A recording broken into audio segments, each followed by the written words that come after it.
ஒரு நாள் திடீர்னு நம்ம சேட் ஓப்பன் பண்ணும்போது முன்னாடி குட் மார்னிங்னு ஸ்டார்ட் ஆன கான்வர்சேஷன்ஸ், சாப்பிட்டியான்னு முடிஞ்ச கேர், நைட் ஃபுல்லாக பேசின கால்ஸ், ரீசன் இல்லாமல் வந்த மெசேஜஸ், இப்போ எல்லாமே ஹிஸ்ட்ரியில் தான் இருக்குது.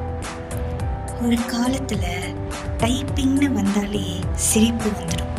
இப்போது லாஸ்ட் சீன் மட்டும்தான் தெரியுது. அவங்க ஆன்லைனில் இருக்காங்களான்னு பார்க்குறது வலிக்கலாம். நம்ம லைஃப்பில் இருந்த ஒருத்தர் இன்றைக்கி நம்ம லைஃப்பில் இல்லைன்னு தான் வலிக்குது. சில பேர் நம்ம வாழ்க்கையில் வந்து பிரிஞ்சிடுவாங்க.